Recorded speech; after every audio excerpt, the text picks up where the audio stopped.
नाज़रीन, बुलड़ी शाह करीम में जश्न ईद मिलादुन नबी सल्लल्लाहु अलैहि वसल्लम मज़हबी जोश ऐं अक़ीदत सां मल्हाए पियो वञे।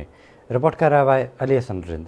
ॿिन्ही जहाननि जे सरदार हज़रत मोहम्मद मुस्तफ़ा सल्लल्लाहु अलैहि वसल्लम जे जशन विलादत जे मौक़े ते बुलड़ी शाह करीम में ईद मिलादुल नबी रैली कढी वई। रैली जी अॻुवाणी हाजी अब्दुल गनी जत, मौलवी अब्दुल गफ़ूर जत, मौलवी ज़ुबैर मेमण ऐं लियाक़त भुरगड़ी कई। मुस्तफ़ा जे मीलाद जे सिलसिले में निकतल रैली में सवें आशिकान रसूल शिरकत कई। ही रैली बुलड़ी शाह करीम जे नूर मस्जिद खां निकिरी बुलड़ी शाह करीम जे मेन रोड खां थींदी ॾिता वा, जाड़ा वा ऐं ॾाढू शहर में पहुती। कायनात में कुछ न रहंदो, हूंदो सिर्फ़ हिकु ख़ुदा, उते भी इहो विरद हलंदो सल्ले अला मोहम्मद।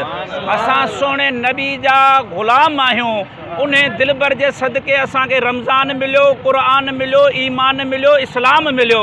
पोइ इन जी विलादत ते ख़ुशियूं न मल्हायूं।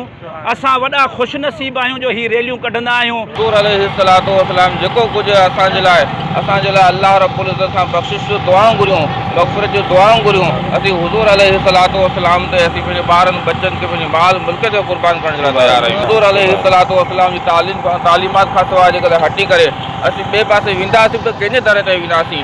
असांजो दरवाज़ो आहे त मदीने वारे असांजो दरवाज़ो। अल्लाह तबारक व तआला पंहिंजे महबूब लजपाल आका जो ज़िक्र शान एतिरो त बुलंद कयो आहे जो ईद मिलादुन नबी ख़ुदि ख़ुदा मल्हाई आहे, अंबियान मल्हाई आहे, असहाबनि मल्हाई आहे। इंशाअल्लाह असां बि क़यामत ताईं पंहिंजे महबूब लजपाल आका जी मिलाद मल्हाईंदा। अॼु हज़रत मोहम्मद मुस्तफ़ा सल्लल्लाहु अलैहि वसल्लम जे आमद जो ॾींहुं आहे, जंहिं करे पूरे मुल्क जियां अॼु बुलड़ी शाह करीम में बि जशन मीलाद मल्हायो पियो वञे ऐं हीअ मीलाद असां हर साल मल्हाईंदा रहंदा आहियूं।